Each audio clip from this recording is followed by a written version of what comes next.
What's going on, guys? I'm joined by Joe Amorosino. Joe is a sports anchor and director for WHDH-TV, and this is his second time winning the award.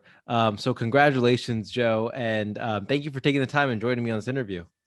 Oh, tremendous honor. Happy to be here. It's always it's a great honor because it's something that's voted on by our peers, and that means a whole lot more than anything else. Awesome.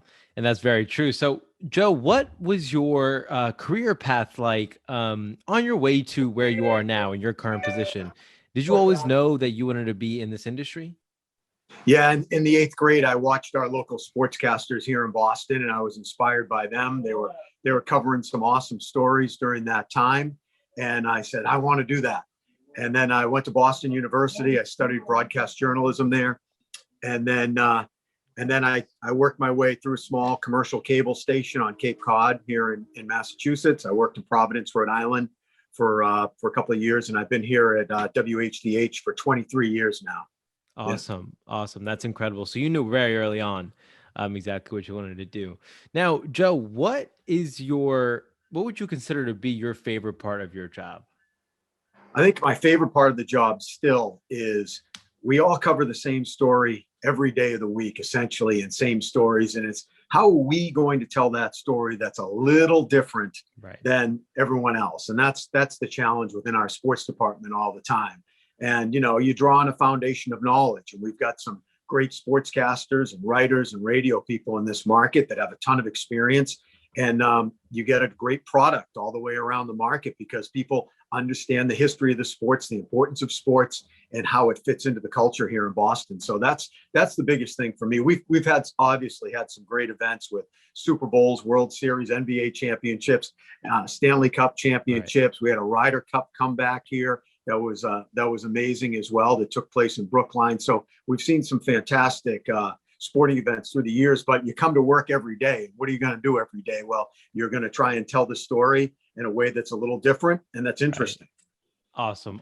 And what would you consider to be, and this could be something like tangible or intangible, but what would you consider to be the highlight of your career thus far?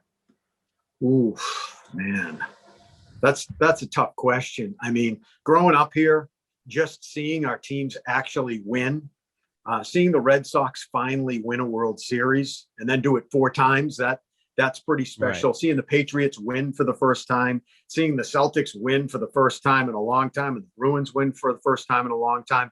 I think that's great because, friends and family that are so invested in these teams and to be able to cover them and be at all these events, that's probably what's been the highlight of my career, just being lucky to be in the right place at the right time while these teams were successful.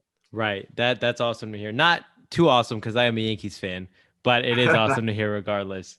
Now, Joe, what would be the best piece of advice you could give someone who's thinking about pursuing a career in this industry? Yeah, I always say that if you're pursuing a career in this industry and you're in school, you need to look around the classroom and ask yourself, are you the best writer in every class you're in?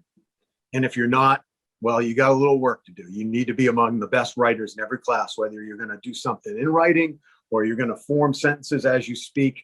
As you ad lib along the way, you need to be able to write.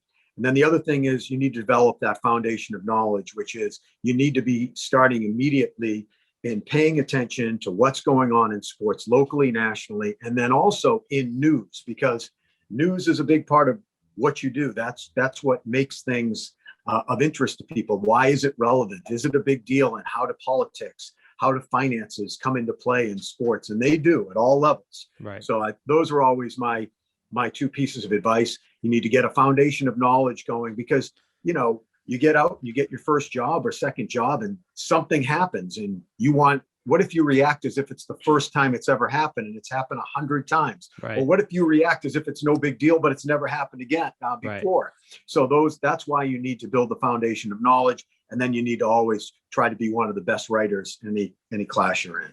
Awesome advice there. And Joe, as a multiple time winner, have you been to the awards weekend? I haven't, and I'm anxious to get down there and hopeful that I can be. I've heard such great things about it, and being down in that part of the country as well. I really hope I can get down there. Awesome. Well, That would be incredible. I think everyone is excited for that. But those are all the questions I have. Joe, if you want to shout anyone out before we head off here, or you want to leave us with any closing remarks, you could go ahead and do that now. I don't think I have any closing remarks other than just really honored to be voted in by my peers. I have a ton of respect for so many people in this market. You know, growing up watching this market and reading and listening to the other broadcasters and writers, I'm just really honored. Awesome. Well, thank you, Joe, and congratulations again. Thank you.